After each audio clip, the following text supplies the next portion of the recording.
Chilli ജാസ്മിനിലേക്ക് എല്ലാവർക്കും സ്വാഗതം. ഓണമൊക്കെ കഴിഞ്ഞോ എല്ലാവരുടെയും? എല്ലാവരും ഓണത്തിനൊക്കെ അടിച്ചു പൊളിച്ചോ? നമ്മൾ ഓണത്തിന് ശേഷം ആദ്യമായിട്ട് ടെറസിലോട്ട് കയറി വരുവാണേ. നമ്മൾ നട്ടതൊക്കെ എവിടെയാ, എന്നതാ, എങ്ങനെയുണ്ട് എന്നൊക്കെ നമുക്കൊന്ന് നോക്കാം. എന്നിട്ട് പുതിയതായി നമുക്ക് കുറച്ച് സാധനങ്ങളൊക്കെ നട്ടുപിടിപ്പിക്കാനുണ്ട്. അപ്പം നമുക്ക് നേരെ വീഡിയോയിലേക്ക് പോകാം. ഇന്ന് നമ്മുടെ കൂടെ വീഡിയോയ്ക്ക് സഹായിക്കാനായിട്ട് 2 പിള്ളേരോടുണ്ടേ. ഇതൊന്ന് എൻ്റെ ആങ്ങളയുടെ മോനും ഒന്നെൻ്റെ അനിയത്തിയുടെ മോനും. നീല ഉടവിട്ടവൻ്റെ പേര് അദ്വൈത്, ഞങ്ങൾ വിളിക്കുന്നത് കിച്ചു.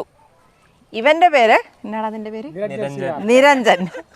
അവന് ഞങ്ങളൊരു കിടിലം പേര് ഇട്ടിട്ടുണ്ട്, പറയണോ? കുഞ്ചുക്കുട്ടൻ. അപ്പോൾ ഇവനാണ് ഞങ്ങളുടെ കുഞ്ചുക്കുട്ടൻ. അപ്പം ഞങ്ങളിന്ന് എല്ലാവരും കൂടെ വീഡിയോ ചെയ്യാനായിട്ട് പോവുകയാണ്. അപ്പം ഇന്ന് എൻ്റെ വീഡിയോയ്ക്ക് കഴിഞ്ഞ ദിവസത്തെ വീഡിയോ കണ്ടപ്പോൾ ആരും എനിക്ക് കമൻറ്റ് ഇട്ടായിരുന്നു, ചേച്ചിക്ക് പെൺപിള്ളേരില്ലേ എന്ന് കേട്ടോ. എനിക്ക് 2 ആൺപിള്ളേർ, എൻ്റെ അനിയത്തിക്ക് ഒരാങ്കൊച്ചും ഒരു പെങ്കൊച്ചും. അപ്പം ഞങ്ങളുടെ മക്കളായിട്ട് വരുന്നതിനകത്ത് ഒരു പെങ്കൊച്ചാണുള്ളത്, പിന്നെ ബാക്കി എല്ലാം ആൺപിള്ളേരാണ്. പിന്നെ ഇവർക്ക് കൂട്ടായിട്ട് വരുന്ന പെൺപിള്ളേർ ഞങ്ങൾക്കുണ്ടല്ലോ, അതാണ് ഞങ്ങളെ പെൺപിള്ളേർ. നമുക്കിത് മുളകിൻ്റെ തൈ നടാം. കിച്ചും കുഞ്ചും കൂടെ പോയി എനിക്ക് ആ മുളകിൻ്റെ തൈ എടുത്തുകൊണ്ട് പോരെ, നമുക്കതൊന്ന് നട്ടുവെക്കും. നമുക്ക് ഈ മുളകിൻ്റെ തൈ നടാം. ഇത് കാപ്സിക്കത്തിൻ്റെ തൈയാണേ. അപ്പോൾ നമുക്കിത് നേരത്തെ നമ്മൾ നട്ടുപിടിപ്പിച്ച മുളകെല്ലാം തന്നെ പോയിട്ടുണ്ടായിരുന്നു. ഞാൻ നിങ്ങളോട് പറയുന്നുണ്ടായിരുന്നല്ലോ, കോട്ടയത്ത് തുടർച്ചയായ മഴയായിരുന്നുകൊണ്ടാണ് നമുക്കങ്ങനെ മുളകിൻ്റെ തൈകൾ നട്ടു കഴിഞ്ഞാൽ ചെറിയ തൈകളാണെങ്കിൽ അല്ലെ അതുപോലെ മൂത്ത ചെടികളായിരിക്കണം. അല്ലെങ്കിൽ ഈ ഇലകളിലോട്ട് തുടർച്ചയായിട്ട് മഴവെള്ളം വീഴുമ്പോൾ അവർ അഴുകി പഴുത്ത് നഷ്ടപ്പെട്ടു പോകും, പിന്നെ തണ്ടും പോകും, അങ്ങനെ ചെടികൾ തീർന്നു പോകുകയാണ് ചെയ്യുന്നത്. അപ്പോൾ രണ്ടാമത് നമ്മൾ നട്ടുപിടിപ്പിക്കാൻ ഒരുങ്ങുക. അപ്പോൾ ഈ ന്യൂനമർദ്ദം വരുന്നു എന്ന് കേൾക്കുമ്പം പടപടാന്ന് ചങ്കിടിക്കും. ദൈവമേ, ഈ നട്ടുപിടിപ്പിക്കുന്നതും കൂടെ ഇനിയും പോകുമല്ലോ എന്നോർത്ത്. കുഞ്ചുകൂട്ട, നീ കാപ്സിക്ക നിനക്കറിയാവോടാ? ആ, എന്നതിന് ഉപയോഗിക്കുന്ന അടാകൂട്ട? ചില്ലി ചിക്കനൊക്കെ ഉണ്ടാക്കുമ്പോൾ ഈ പിള്ളേർക്ക്, ഇപ്പോഴത്തെ കാലത്തെ പിള്ളേർക്കെന്ന് പറഞ്ഞാൽ ചിക്കൻ വെച്ചിട്ട് അവിയൽ വരെ വെക്കുന്നതാണ് അവന്മാർക്ക് ഇഷ്ടം. അതാർക്കാടാ ചിക്കൻ വെച്ചിട്ട് അവിയൽ വേണമെന്നുള്ളത്? കിച്ചു. അപ്പം ഞാനേ ഇത് നമ്മൾ 2-3-4 ദിവസം മുന്നേ വാരി നിറച്ച് വെച്ചിരിക്കുന്ന മണ്ണാണേ. അപ്പം ഞാൻ അതിനകത്തോട്ട് കുറച്ച് സ്യൂഡോമോണാസ് ഇട്ടിട്ട്, നമ്മളിതിനകത്ത് മുളകാണല്ലോ നടാൻ പോകുന്നത്. അപ്പം ഞാൻ ഇതേപോലെ ഒന്ന് കലക്കി ഇതിനകത്തേക്ക് ഒഴിക്കുവാണേ. ഒന്ന് പതുക്കെ കുതിർന്നിരിക്കട്ടെ. എന്നിട്ട് നമുക്കിതിനകത്തേക്ക് ചെടി നടുമ്പം വീണ്ടും നമുക്ക് കുറച്ച് വെള്ളം ഒഴിച്ചു കൊടുക്കാം കേട്ടോ. അപ്പോൾ ഇതൊന്ന് കുതിരട്ടെ. ഞാൻ കയ്യെ ഗ്ലൗസ് ഇട്ടിട്ട് വരാം. നമ്മൾ സ്യൂഡോമോണാസ് അല്ലേ ഇതിനകത്തേക്ക് കലക്കി ഒഴിച്ചിരിക്കുന്നത്. സ്യൂഡോമോണാസ് എന്നാണെന്നറിയാമോ നിങ്ങൾക്ക്? അത് തന്നെ കേട്ടോ, അവന് നല്ല വിവരമുണ്ട് കേട്ടോ. എന്നോട് കഴിഞ്ഞ ദിവസത്തെ വീഡിയോ എടുത്തപ്പോൾ ആരോ കമൻറ്റ് ചെയ്യുന്നുണ്ടായിരുന്നു, ചേച്ചിയുടെ പിള്ളേർക്ക് ഇതൊന്നും അറിയാൻ മേല, അവന്മാരെ നമ്മളെ ഇടയ്ക്കിടയ്ക്ക് തോട്ടത്തിലേക്ക് കൊണ്ടുവരണം എന്നൊക്കെ. ഞാനൊക്കെയും ചെറിയ പ്രായമായിരുന്ന സമയത്ത് ഇതുപോലത്തെ ചെടികൾ വെക്കുന്നതിനെ നടുന്നതൊക്കെ നമ്മൾ കണ്ടിട്ടുണ്ട്. എന്ന് പറഞ്ഞാൽ ഇതിനെക്കുറിച്ച് കൂടുതൽ കാര്യങ്ങളൊന്നും അന്ന് അറിയാമായിരുന്നില്ലല്ലോ. പിന്നെ നമുക്ക് നട്ടുപിടിപ്പിക്കാനൊരു സാഹചര്യം ഉണ്ടായി, അതിനുള്ള സൗകര്യങ്ങളും താല്പര്യങ്ങളും ഒക്കെ വന്നപ്പോഴാണ് നമ്മൾ ഇതിനെക്കുറിച്ച് എല്ലാ കാര്യങ്ങളും അറിയുന്നത്. അപ്പം ഇതൊക്കെ കാണുകയും കേൾക്കുകയും ചെയ്ത് എൻ്റെ കൂട്ടത്തിൽ വളരുന്നവരാണല്ലോ ഇവരും. അപ്പോൾ അതുകൊണ്ട് തന്നെ ഇവരുടെ പ്രായമാകുമ്പം ഇതുപോലുള്ള താല്പര്യങ്ങളൊക്കെ വരുന്ന അവസരത്തിൽ, അവർക്ക് സമയമൊക്കെ കിട്ടുന്ന അവസരത്തിൽ അവരും ഇതേപോലെ ചെയ്തു തുടങ്ങും. നമ്മളതിന് പേടിക്കാനൊന്നുമില്ല. അപ്പോൾ നമ്മളിനി ഇതിനകത്തേക്ക് മുളക് നടാനൊരുങ്ങുവാണേ. അപ്പോൾ എനിക്ക് ഗ്ലൗസ് ഇടണം.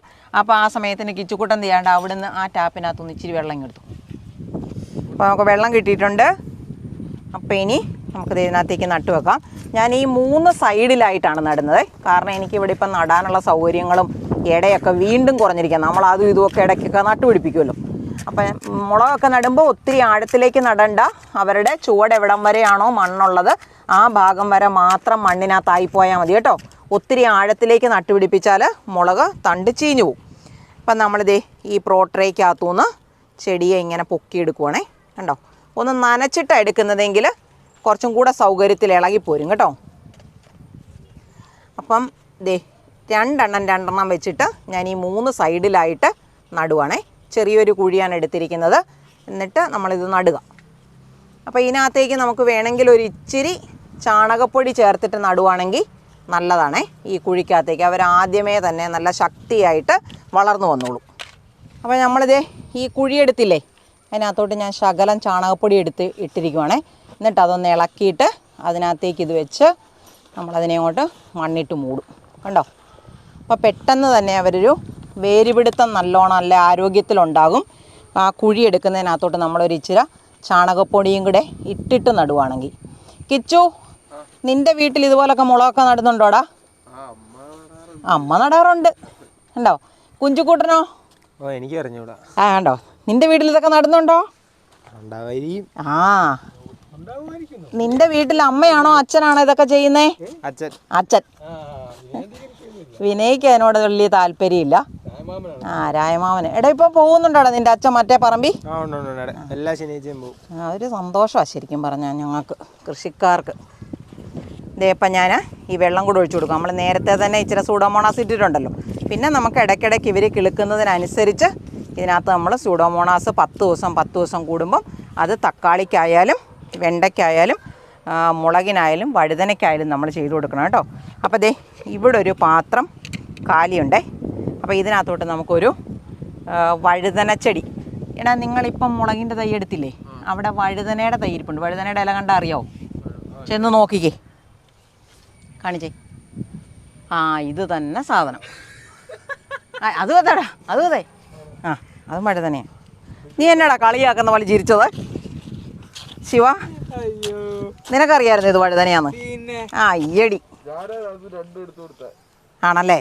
ആ, അവൻ്റെ അമ്മ ഇതൊക്കെ ചെയ്യുന്ന കാരണം അവനിതൊക്കെ കാണുമ്പോൾ മനസ്സിലാവും. എടാ നിങ്ങൾക്ക് കൃഷി ചെയ്യുന്നതിനോട് താല്പര്യം എന്നാടാ? ഉള്ള അഭിപ്രായം എന്നാടാ? നല്ല അഭിപ്രായം.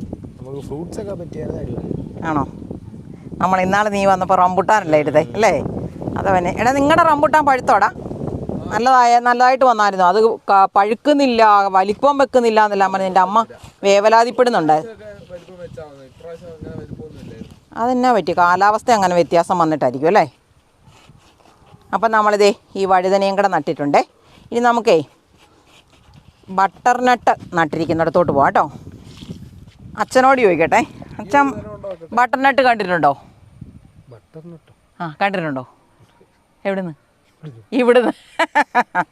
ബട്ടർനട്ട് കഴിഞ്ഞ ദിവസം ആൾക്കാർ പറയുന്നുണ്ടായിരുന്നു അതിന് പൂ വന്നിട്ട് കായ്കളുണ്ടാകുന്നില്ലെന്ന് കേട്ടോ. അപ്പം നമുക്ക് അവിടെ പോയി നോക്കിയിട്ട് വരാവേ. ഇതാണ് നമ്മുടെ ബട്ടർനട്ടിൻ്റെ ചെടിയെ. അപ്പം ഞാൻ നിങ്ങളോട് കഴിഞ്ഞ ദിവസം പറയുന്നുണ്ടായിരുന്നു ഇതിൽ മുട്ടുകൾ വന്ന് തുടങ്ങിയിട്ടുണ്ടെന്ന് പറയുന്നുണ്ടായിരുന്നേ. ഇത് കണ്ടോ, ഇത് കണ്ടോ കിച്ചു? ഈ കായുടെ മുട്ട് കണ്ടോ? കണ്ടോ നീണ്ടു നിൽക്കുന്നുണ്ടോ? ഇതേ ഷേപ്പിലാണ് ഇതിന് കായ ഉണ്ടാകുന്നത്. നല്ല വലിപ്പത്തിൽ. നമുക്ക് ഞാൻ ഇവിടുന്ന് എടുത്തുകൊണ്ട് പോയെന്ന് തോന്നുന്നു. താഴെ ഇരിപ്പുണ്ട്, ഞാൻ നിന്നെ കാണിച്ചു തരാവേ. അപ്പം ഈ ബട്ടർനട്ടിന് പൂ ഉണ്ടായി കായ ഉണ്ടാകുന്നില്ല എന്ന് പരാതി പറയുന്ന ഒരൊറ്റ കാര്യം ശ്രദ്ധിച്ചാൽ മതിയേ. ഒന്നല്ല, 2 കാര്യം ശ്രദ്ധിച്ചു. ഒന്ന്, ഇതിൻ്റെ ഇലകളിലെല്ലാം കണ്ടവൻ, അത് ഞാൻ കഴിഞ്ഞ ദിവസത്തെ വീഡിയോയിലും പറഞ്ഞിരുന്നതാണ്, കീടങ്ങളുടെ ശല്യം ഭയങ്കരമായിട്ട് വരും കേട്ടോ. അപ്പോൾ ആ കീടങ്ങളുടെ ശല്യം വന്നാൽ പൂ കുത്തി അവർ കളയും. അതല്ലെങ്കിൽ പിന്നെ പോളിനേഷൻ നടക്കാത്തത് മാത്രമാണ് ബട്ടർനട്ടെ കായകൾ ഉണ്ടാകാത്തതിൻ്റെ കാരണം. അപ്പോൾ പൂക്കളുണ്ടായി എന്ന് പറഞ്ഞാൽ ഈ മത്തയും സാലഡ് കുക്കുംബറും പോലെയൊക്കെയുള്ള ചെടിയുടെ പ്രത്യേകത എന്ന് പറഞ്ഞു കഴിഞ്ഞാൽ ഒരു 10 മണിയൊക്കെ ആകുമ്പോൾ തന്നെ അതിൻ്റെ പൂക്കൾ കൂടിച്ചേർന്ന് പോവും, വാടിക്കൊഴിയാൻ ഉള്ള ഒരുക്കത്തിലേക്ക് വരും. അപ്പം നമ്മളൊരു രാവിലെ ഒരു 8 മണിക്ക് അല്ലെങ്കിൽ അതിന് മുന്നുള്ള സമയത്തിലെങ്കിലും വന്നിട്ട് അവർക്ക് പോളിനേഷൻ നടത്തി കൊടുക്കണം. പോളിനേഷൻ നടത്തി കൊടുത്ത പൂക്കളാണെങ്കിൽ അവർ മിക്കവാറും ഉള്ള ഒരു 90% അത് കായ്കളായി മാറിക്കിട്ടാനാണ് സാധ്യത. പിന്നെ എന്തെങ്കിലുമൊക്കെ കാരണങ്ങളാൽ നഷ്ടപ്പെട്ടു പോകുന്ന കേസുകളൊക്കെ ഉണ്ട്. എന്നാലും സാധാരണ ഒരു 90%-ലധികവും അത് കായ്കളായി മാറാനാണ് സാധ്യത. എയർ പൊട്ടറ്റോ അതെന്നാന്നറിയോടാ വെച്ചേ? അടതാപ്പെന്ന് പറയുന്നൊരു സാധനമാണ്. അടതാപ്പ് എന്തിനാണ് ഉപയോഗിക്കുന്നതെന്ന് അറിയോ? അടതാപ്പ് എന്തിനാണ് നമ്മൾ ഉപയോഗിക്കുന്നതെന്ന് വെച്ചാൽ ഈ കാലിനും കൈക്കുമൊക്കെ തേയ്മാനം വരും. അങ്ങനെ വരുന്ന അവസരത്തിൽ ഇത് നമ്മൾ മരുന്നായിട്ട് ഇത് തൊലിയൊക്കെ തൊലി കളഞ്ഞില്ലെങ്കിലും നല്ല വൃത്തിക്ക് കഴുകിയാൽ മതി. എന്നിട്ട് പാത്രത്തിനകത്ത് മുറിച്ചിട്ടിട്ട് വെള്ളം ഒഴിച്ച് തിളപ്പിക്കണം. തിളച്ച് കഴിയുമ്പോൾ ആ വെള്ളവും കുടിച്ച് ഇത് ഉരുളക്കിഴങ്ങ് പോലെ തന്നെയാണ്. നമുക്ക് മെഴുക്ക് പുരട്ടി വെക്കുകയും സാമ്പാറിനകത്ത് ഉരുളക്കിഴങ്ങിന് പകരം ചേർക്കുകയും ഒക്കെ ചെയ്യാൻ പറ്റുന്ന ഒന്നാണ് അടതാപ്പ്. അപ്പോൾ അതേപോലെ അതിൻ്റെ വെള്ളവും കുടിച്ച് ആ ഇട്ടിരിക്കുന്ന സാധനവും തിന്നു കഴിഞ്ഞാൽ നാടൻ ആയുർവേദ രീതിയിൽ നല്ലതാണെന്ന് പറയും. എടാ മോനെ, ഇപ്പം ഇതിൻ്റെ മുകളിലുണ്ടായി കിടക്കുന്ന ഇതന്നെ? ആ, എന്നാ? ബീൻസാണ്. ഇത് ഇഷ്ടംപോലെ ബീൻസ് പിടിച്ചിട്ടുണ്ട്. ഈ മഴക്കാലമാണ് ബീൻസ് ഉണ്ടാക്കാൻ ഏറ്റവും നല്ലത് കേട്ടോ. ഇപ്പോൾ ഇത് വൈകുന്നേരം ആയതുകൊണ്ട് പകല് വെള്ളം കിട്ടാതെയൊക്കെ ഇരുന്നിട്ടാണ് ഇതിനൊരു ചെറിയ വാടലുണ്ട്. പക്ഷേ ഇഷ്ടംപോലെ ബീൻസ് പിടിച്ചിട്ടുണ്ട്. ഇത് നമ്മളിവിടെ കൊടുക്കുന്ന ബീൻസിൻ്റെ വിത്ത് തന്നെ കുഴിച്ചിട്ട് കിളിപ്പിച്ചിരിക്കുന്നതാണ്. ആർക്കെങ്കിലും ബീൻസ് നട്ട് വളർത്താൻ താല്പര്യം തോന്നുന്നുണ്ടെങ്കിൽ നമുക്ക് തരുന്ന നമ്പറിനകത്തൊരു വാട്സാപ്പ് മെസ്സേജ് ചെയ്താൽ മതി. വിത്തുകൾ ഞങ്ങൾ അയച്ചു തരും. ഇത് കുഴിച്ചിട്ടാൽ ഇതേപോലെ കിളുത്ത് വരും. പിന്നെ ബീൻസിന് നമ്മൾ പാകി കിളിപ്പിക്കുമ്പോഴും കുതിർത്ത് വെക്കുമ്പോഴും ഒക്കെ ശ്രദ്ധിക്കേണ്ടത് എന്തൊക്കെയാണ് എന്നൊക്കെ നമ്മൾ പറഞ്ഞു തന്നിട്ടുണ്ട്. അപ്പം നമ്മുടെ വീഡിയോ കാണുന്നവർ, കൃഷി ചെയ്യുന്നവർ മിക്കവാറും പേരൊക്കെ തന്നെ നമ്മുടെ വീഡിയോ കാണാറുണ്ട്. അപ്പം വീഡിയോകൾ കാണുമ്പോൾ സ്ഥിരമായി കാണണം. ഇന്ന് പറയുന്നതിനെക്കുറിച്ചായിരിക്കില്ല നമ്മൾ അടുത്ത ദിവസം പറയുന്നത്. അപ്പോൾ സ്ഥിരമായി കണ്ടു കഴിഞ്ഞാൽ കൃഷി ചെയ്യുന്നവർക്ക് ഗുണമൊക്കെ ചെയ്യും. ഗുണം ചെയ്യുമോ ശിവ? പിന്നെ ഇതെന്നാന്നറിയോ? ഇത് സുക്കിനിയുടെ വിത്ത് പാകി വെച്ചിരിക്കുന്ന സുക്കിനി. നിനക്കറിയോ സുക്കിനി എന്നാന്ന്? സുക്കിനി ഇപ്പം നമ്മൾ ബട്ടർനട്ട് പറഞ്ഞില്ലേ, അതേപോലെയുള്ളൊരു മത്തയുടെ വിഭാഗം. ഇത് മത്ത കണ്ടോ? ഇതിപ്പം മത്തയൊക്കെ കണ്ടിട്ടുള്ളവർക്ക് അറിയാം. ഈ ഇല ഇങ്ങനെ വരുന്ന കാണുമ്പോൾ മത്തയാണെന്ന് തോന്നുന്നില്ലേ? സുക്കിനിയാണെന്നല്ല, ഇത് സുക്കിനി ഒരു മത്തയുടെ പോലത്തെ. ഞാൻ നേരത്തെ ഇങ്ങനെ പച്ച നിറത്തിലുള്ള ഇങ്ങനെ സാലഡ് കുക്കുംബർ പോലെ നമുക്ക് ചുമ്മാ തിന്നാം. പക്ഷേ സാലഡ് കുക്കുംബറിനെ പോലെയും അല്ല, അതിനേക്കാളും മയമുണ്ട്, നല്ല രുചിയുണ്ട് സുക്കിനിക്ക്. അതിൻ്റെ കുറച്ചുകൂടെ വലുതുവാ. ഒത്തിരി വലുതാകാൻ അത് നമ്മൾ പറിക്കുന്നതിനനുസരിച്ചിരിക്കും. പക്ഷേ ഇളം പ്രായമാണ് നമുക്ക് തിന്നാൻ നല്ലത്. കുഞ്ചുകൂട്ട, ഇതെന്നാടാ? ഈ ചെടിയുടെ പേരെന്നാടാ? കിച്ചു, ഇതിന്റെ പേരെന്നാടാ? ബന്ദിയാണ്ട. അവനറിയാടാ. ശിവൻ പറഞ്ഞ ഇതിന്റെ പേരെന്നാ? ഓഹോ, ശിവൻ പറഞ്ഞ പേരെന്നാ? ദേ ഈ മത്ത കണ്ടോ? മത്തയുടെ പൂ കണ്ടോ? ഇത് ഞാൻ ഇന്ന് പോളിനേഷൻ ചെയ്ത് കൊടുത്തതാണേ. മിക്കവാറും അത് ശരിയായിട്ടുണ്ടായിരിക്കും. പോളിനേഷൻ എഫക്റ്റീവായിട്ടുണ്ടെങ്കിൽ അത് കായായിട്ട് മാറും. പിന്നെ അതിൻ്റെ മുന്നിലോട്ട് വന്നപ്പോൾ കണ്ടോ, ഒരു കുഞ്ഞതും കൂടെ ഉണ്ടാകുന്നുണ്ടേ. അതിൻ്റെ മുന്നിലോട്ട് നമ്മൾ മത്തയെ വളർത്താതിരിക്കണം. നമ്മൾ ഇതുപോലെ പന്തലിട്ടല്ലേ വളർത്തുന്നത്. ശരിക്കും പറഞ്ഞാൽ മത്ത വളരുന്നത് പറമ്പിൽ കൂടെ നടന്നിട്ടാണ്. അപ്പം അവരുടെ ഓരോ മുട്ടിനും ചെറിയ വേരുകൾ പോലെ വരും. അത് വേര് പോലെ താഴേക്ക് ഇറങ്ങി വെള്ളവും വളവും വലിച്ചെടുക്കുമ്പോഴാണ് വലിയ മത്തങ്ങയൊക്കെ നമുക്ക് മണ്ണിൽ നിന്ന് കിട്ടുന്നത്. അതിപ്പോൾ നമ്മൾ ഈ ടെറസേക്കട വിടുവാണെങ്കിൽ നമ്മൾ ഈ ചവിട്ടി കൊടുക്കുന്ന വളവല്ലേ അവർക്ക് കിട്ടുന്നുള്ളൂ. അപ്പം അതിനുള്ളത്ര വലിപ്പം ഉണ്ടാവുള്ളൂ. അവൻ തുരുതുരാന്ന് മത്തയുടെ പൂവും കായും ഉണ്ടാകാൻ നമ്മൾ സമ്മതിക്കാതിരിക്കുന്നതാണ് ഉള്ളതെങ്കിലും നമുക്ക് വലുതായി കിട്ടാനായിട്ട് നല്ലത്. അപ്പം ഞാൻ ഈ കുഞ്ഞു മത്തങ്ങ ഉണ്ടായിരിക്കുന്നുണ്ടോ, അതിൻ്റെ ഒരു മുന്നിൽ വെച്ചിട്ട് മുറിച്ചു വിടും. അപ്പോൾ അവിടെ കൊണ്ട് അതിൻ്റെ വളർച്ച തീരും. പിന്നെ ചിലപ്പോഴാണെങ്കിൽ ബ്രാഞ്ച് ഇടയ്ക്കുമെന്ന് വന്നിട്ട് ചിലപ്പം അതേലും ഒരെണ്ണമൊക്കെ ഉണ്ടാകാനുള്ള സാധ്യതയുണ്ട്. അങ്ങനെ നമ്മൾ ഇങ്ങനെ വളർത്തുന്ന മത്തയിൽ നിന്നൊരു 1, 2, 3 എണ്ണമൊക്കെ ഉണ്ടാക്കിയെടുക്കാനായിട്ട് നോക്കുന്നതാണ് നമുക്ക് നല്ലത്. കഴിഞ്ഞ ദിവസം വിളവെടുത്തതിന് ശേഷം ഇഞ്ചി വെച്ചിരിക്കുന്നുണ്ടോ? കണ്ടോ? നമുക്ക് നട്ട് പിടിപ്പിക്കണം എന്ന് പറഞ്ഞ് നമ്മൾ വെച്ചതാണേ. അതിങ്ങെടുത്തോ കുച്ചു. കണ്ടോ? അത് വാടിയിട്ടുണ്ട്. നമ്മൾ കഴിഞ്ഞ ദിവസം ഓണത്തിന് കറി വെക്കാനായിട്ട് ഇഞ്ചി പറിച്ചെടുത്തതാണേ. അപ്പം നമ്മൾ എന്നാ ചെയ്യുന്നതെന്നറിയോ? ഇതിൻ്റെ ചുവടുവശം വെച്ചാൽ ഇനിയും കിളുത്ത് വരും. അപ്പോൾ ഇതിൻ്റെ ഈ മണ്ടയിലെ ഇലകളൊന്നും വെച്ചോണ്ട് നടേണ്ട ആവശ്യമില്ല, വെച്ചാലും കുഴപ്പമൊന്നുമില്ല. അപ്പം ഞാൻ ചെയ്യാൻ പോകുന്നത് ഇതിൻ്റെ മണ്ട വെച്ചിട്ടിവിടെ മുറിച്ച് കളയാൻ പോവണേ. കണ്ടോ? എന്നിട്ട് ഞാൻ അന്ന് നിങ്ങളോട് പറയുന്നുണ്ടായിരുന്നു ആ പാത്രത്തിലെ തന്നെ അങ്ങോട്ട് നട്ട് വെച്ചാൽ മതി എന്ന് ഞാൻ പറയുന്നുണ്ടായിരുന്നു. പക്ഷേ അതിനകത്ത് ഞാൻ വീണ്ടും പുതിയ മണ്ണൊക്കെ നിറച്ച് സെറ്റാക്കി വെച്ചിരിക്കുക. ഇവന്മാരെ നടുന്നത് ഞാൻ അവിടെ അല്ല കേട്ടോ. എനിക്ക് കാര്യം പറഞ്ഞാൽ ഇവിടെ തീരെ ഇട കുറയുവാണ് പറമ്പിൽ ഓരോ സാധനങ്ങളൊക്കെ നടാൻ. ഇപ്പോൾ ഈ ബന്ദിയും കൂടെ വന്നപ്പോൾ ഈ ഒരു പാത്രം തീർന്നു പോയില്ലേ, അങ്ങനെ അളവുകൾ കുറഞ്ഞു പോവാം. അപ്പോൾ ഇവരെ എവിടെയാണ് ഞാൻ നടുന്നതെന്ന് കാണിച്ചു തരാം. ബാ, ഇത് നമ്മുടെ വാട്ടർ ടാങ്കിൻ്റെ കീഴെയുള്ള കുറച്ച് സ്ഥലമാണേ. അപ്പം ഞാൻ ഇതിനകത്ത് കുറച്ച് ഇഞ്ചി നട്ടിട്ടുണ്ടായിരുന്നു. ഈ ഭാഗത്ത് വന്ന 1-2 ഇഞ്ചി വിത്ത് നമ്മൾ നട്ടത് അഴുകിപ്പോയതാണേ. അപ്പം ഞാൻ അവിടേക്ക് ഈ മണ്ണ് ഇളക്കിയിട്ട് ഈ ഇഞ്ചിയുടെ തൈകളെ അവിടോട്ട് വെച്ച് കൊടുക്കുവാണേ. അപ്പോൾ അവർ ഇവിടെ നിന്ന് വളരട്ടെ. അപ്പോൾ കുറച്ചെണ്ണം വേണം, തലമുട്ടരുത്. ഇതിനടിയിൽ ഇട കുറവായ കാരണം പൊക്കം കുറവാണ്. വാട്ടർ ടാങ്കിൻ്റെ കീഴേ വരുന്ന സ്ഥലമല്ലേ. അപ്പം ഇങ്ങനെ വെച്ചു. കണ്ടോ? ഇതുപോലെ കിളുത്തോളും. ഇനി ഇവിടെ കുറച്ച് ഇടയുണ്ട്, അവിടെ കൂടെ. ഇടയില്ലാത്തവരെന്നാ ചെയ്യുന്നത്? സാധാരണ ഒന്ന് ഓർത്ത് നോക്കി, ഇഞ്ചിക്ക് വാരം വെട്ടുക എന്ന് പറഞ്ഞാൽ ഇത്രയും നീളമൊക്കെയാണ് സാധാരണ ആൾക്കാരെടുത്തിട്ട് പറമ്പിലാണെങ്കിൽ വാരം വെട്ടി നമ്മൾ നടുന്നത്. അങ്ങനെ സൗകര്യം ഇല്ലാത്തവരെന്നാ ചെയ്യും? അപ്പോൾ അവർക്കും ഇതുപോലെ കൃഷി ചെയ്യാൻ താല്പര്യമൊക്കെ ഉള്ളവരാണെങ്കിൽ നമുക്ക് ചെയ്യണ്ടേ? അപ്പോൾ ഇതേപോലെ കുഞ്ഞിടകളിലും ചെയ്യാനായിട്ട് നോക്കണം. ചില ആൾക്കാരാണെങ്കിൽ ഭയങ്കര ഒരേക്കർ സ്ഥലത്തും 1/2 ഏക്കർ സ്ഥലത്തും ഒക്കെ ഇഞ്ചി കൃഷി ചെയ്യുന്നവരുണ്ട്. പിന്നെ നമുക്ക് ഇങ്ങനെ നടുമ്പം ഇങ്ങനെ കുറച്ചേ കിട്ടത്തുള്ളൂ വിളവ്. നമ്മുടെ ഒരു വീട്ടാവശ്യത്തിനുള്ളതൊക്കെ തികയും. അപ്പം വിൽക്കാൻ നടക്കുകയും വിൽക്കാനായിട്ടുള്ള സ്ഥലങ്ങൾ കണ്ടെത്തുകയൊന്നും ചെയ്യേണ്ടുന്ന ആവശ്യം നമുക്കില്ല. നമ്മുടെ ആവശ്യത്തിന് അല്ലെ നമ്മുടെ ഒരു കൂട്ടുകാർക്കോ ഒക്കെ കൊടുക്കാനുള്ള അത്ര മാത്രമേ ഇതിൽ കൂടെ നമുക്ക് കിട്ടത്തുള്ളൂ. കണ്ടോ? അപ്പോൾ അവരെ ഞാൻ നട്ടുപിടിപ്പിച്ച് കഴിഞ്ഞു. ഞാൻ ഇതിനകത്തും കൂടെ ഇഞ്ചി വെക്കണമെന്ന് വിചാരിച്ചതാണ്. അപ്പോൾ ഇതിനകത്ത് ഞാൻ വേറൊരു പരിപാടി ചെയ്തു നോക്കട്ടെ. പറ്റിയില്ല, നമുക്ക് ഈ കോളം, ഈ ഒരു പെട്ടിയുടെ സ്ഥലത്ത് നമുക്ക് മഞ്ഞളാക്കണം. കണ്ടോ? അത് നമ്മുടെ ഇഞ്ചി ഒരു പ്രാവശ്യം നട്ടതാണേ. നല്ലോണം ഒരു പ്രാവശ്യം നട്ട് ഒരു പ്രാവശ്യം വളം ഇട്ട് കൊടുത്തതാണ്. ഇനി നമുക്ക് ഒരു പ്രാവശ്യം കൂടെ വളം ഇട്ട് കൊടുത്ത് മണ്ണിട്ട് മൂടണം. കണ്ടോ, ഇത് നമ്മുടെ സ്ട്രോബെറിയുടെ സെറ്റാണേ. ഇതിലുണ്ടായ അന്നേരം കിളികൾ കൊണ്ടുപോകും. പഴുത്ത് നിൽക്കുന്ന കണ്ടോ. ഈ ഒരു 1, 2 പിന്നെ അപ്പുറത്തൊരു സ്ഥലവും കൂടെ ഇതേപോലെ ഉണ്ട്. അത്രയും സ്ഥലത്ത് മാത്രമാണ് ഞാൻ ഈ സ്ട്രോബെറി ഇവിടെ വളർത്തുന്നത്. അതിനുള്ള കൊടുക്കാനുള്ള ഇടയേ എനിക്കുള്ളൂ. ഞാൻ പറയല്ലേ എനിക്കിവിടെ തീരെ ഇടയില്ലെന്ന് പറയല്ലേ. അപ്പോൾ ഈ ഒരു കോളത്തിനകത്ത് ബീച്ചിൽ വളരുന്നുണ്ട്. അത് കഴിഞ്ഞിട്ട് ഇത്ര ഇടയുണ്ട്. നമ്മൾ കഴിഞ്ഞ ദിവസം ഇഞ്ചി കഴുകിയപ്പം വിട്ടുപോയിരിക്കുന്നത്. ഇതിനെ ഇവിടെ ഇട്ടാൽ ഇവരിവിടെ പുതിയ തൈയായിട്ട് വളരും. പിന്നെ ഞാൻ മാറ്റി വെക്കുവാണേ. എന്നിട്ട് ഞാൻ ഇതിനകത്ത് ചെയ്യുന്നതിനാണെന്നറിയോ, ഇതുപോലെ നമ്മൾ മണ്ണ് കിളച്ചിളക്കട്ടോ. എന്നോട് ആൾക്കാർ പറയുന്നുണ്ടായിരുന്നു ഈ പാത്രത്തിനകത്ത് മണ്ണിങ്ങനെ ഇരുന്ന് കഴിഞ്ഞാൽ അവിടെ ഉറച്ചു പോകും എന്നൊക്കെ പറയുന്നുണ്ടായിരുന്നു. അപ്പം ഞാൻ ചെയ്യുന്ന പണി ഇതാണ്. ഇതുപോലെ നമ്മൾ പറമ്പിൽ മണ്ണ് ചെടികളൊക്കെ നടുമ്പോൾ ഇതുപോലെ കൊത്തി ഇളക്കുകയല്ലേ എന്ന് പറഞ്ഞ പോലെ ഞാനിവിടെ നല്ല വൃത്തിക്ക് കൊത്തി ഇളക്കും കേട്ടോ.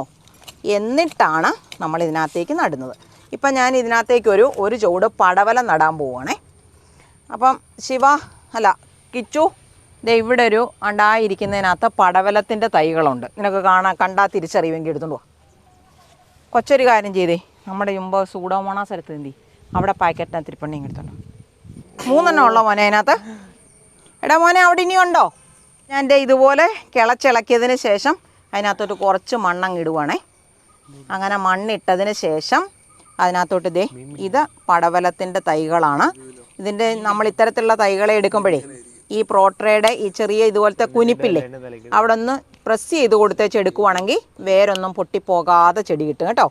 അപ്പം ഇങ്ങനെ നമ്മൾ തൈകളെ എടുത്തിട്ട് നട്ടു. സ്യൂഡോമോണാസ് നമ്മൾ വെള്ളത്തിനകത്ത് കലക്കി ചുവട്ടിൽ ഒഴിച്ചു കൊടുത്താൽ മതി കേട്ടോ. അപ്പം നമ്മൾ കഴിഞ്ഞ ദിവസം ഇതേപോലെ നട്ട കണ്ടോ. ഇതെന്നാ ശിവ? ഇത് വാളമരപ്പയർ.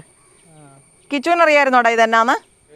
ഇത് ഈ പയർ കണ്ട എന്നാന്നറിയോ? ഇത് വാളമരയെന്ന് പറയുന്നൊരു പയർ. ചതുരം പോലെ ചതുരപ്പയറല്ല ഇത്. ചതുരപ്പയർ വേറൊരെണ്ണ. അതുപോലെ തന്നെ കുറച്ചും കൂടെ പരന്ന ഒരു ചതുരത്തിൻ്റെ ഷേപ്പൊക്കെ ഉണ്ട്. ഇത് നമ്മുടെ സീതപ്പഴമാണേ. ഇത് പഴുത്ത് കഴിഞ്ഞാലേ നല്ല മധുരമുള്ള നല്ല മണമുള്ള പഴമാണ് സീതപ്പഴം. അപ്പോൾ ഇത് എലിയായാലും അതുപോലെ മരപ്പട്ടിയൊക്കെ വന്ന് കൊണ്ടുപോകുന്നതുകൊണ്ട് ഞാൻ ഈ കൂടിനകത്ത് കെട്ടിയിട്ടിരിക്കുവാണേ. എനിക്ക് ക്ഷമയില്ലല്ലോ കുഞ്ചു. ക്ഷമയുള്ളവർക്കാണ് കെട്ടഴിക്കാൻ പറ്റുന്നത്. കണ്ടേ. നല്ല സൂപ്പറായിട്ട് നിൽക്കുവാണേ. എടാ കുട്ടാ നീ അങ്ങോട്ട് നീക്കണം മോനെ, ഇച്ചിരി മുന്നോട്ട്. ഇത് കണ്ടോ, സീതപ്പഴത്തിൻ്റെ കായ്കൾ ഇതുപോലെ കണ്ടോ പരന്ന് വരുമ്പോൾ നമ്മൾ വിളവെടുത്തോണം. ഒന്നുകിൽ നമുക്ക് വിളവെടുക്കാം, അല്ല ഇതുപോലത്തെ ശല്യങ്ങളൊന്നും ഇല്ലാത്ത സ്ഥലമാണെങ്കിൽ അവിടെ കിടന്ന് പഴുത്തിട്ട് എടുത്താലും മതി. പഴുത്താൽ നമ്മൾ ഇനി നാളെ വന്ന് മുറിക്കാം. ഇത് കണ്ടോ പൊട്ടാൻ തുടങ്ങിയിട്ടുണ്ട് കണ്ടോ, നല്ല പാകമാകാറായിട്ടുണ്ട്. അതുകൊണ്ടാണ് അവിടെ 1, 2 എണ്ണം കൂടെ ഉണ്ട്. ഇങ്ങ് പറിച്ചെടുത്തരാം മോനെ. ഇതുപോലെ പരന്നത് ഇത് വേണ്ട. ഇനി അവിടുന്ന് ഒരെണ്ണം കൂടെ വലുതൊരെണ്ണം പറിച്ചു. അത് സ്വീറ്റ് ലൂബി. അത് മതി. ഇത് കണ്ടോ ഒരു സാധനം വളരുന്ന കണ്ടോ. ഇതെന്നാ? സീതപ്പഴം, പക്ഷെ വയലറ്റ് കളറ്. ഇതെന്നാന്ന് പറയോ? കുഞ്ചു പറയടാ ഇതെന്നാന്ന്? ഇതോ? ഇതെന്നാ? ഇത് ചെറുനാരകം. ഇങ്ങോട്ട് കൊണ്ടായി നിൽക്കുന്നുണ്ടോ? അപ്പോൾ നമ്മളിത് 2 സീതപ്പഴം മാത്രമേ ഇന്ന് വിളവെടുത്തിട്ടുള്ളൂ. എൻ്റെ കൂടെ നിൽക്കുന്നവന്മാരുണ്ടല്ലോ, ഒരാൾ ഇടുക്കിയിൽ നിന്ന് വന്നതും ഒരാൾ എവിടുന്നാടാ? പാലക്കാട് നിന്ന് വന്നതാണ്. അപ്പോൾ ഇവിടുത്തെ 2 അവന്മാരും ഇവരും കൂടി ലുലു മാളിൽ പോകാനായിട്ടുള്ള ഒരുക്കാണ്. അപ്പോൾ അതിന് തിരക്ക് പിടിക്കുവാണ്. അപ്പോൾ നമ്മൾ ഇന്നത്തെ വീഡിയോയുടെ അവസാനിപ്പിക്കുവാണ്. ഇതേപോലെ മറ്റൊരു നല്ല വീഡിയോയുമായി നമുക്ക് അടുത്ത ദിവസം വീണ്ടും കാണാം.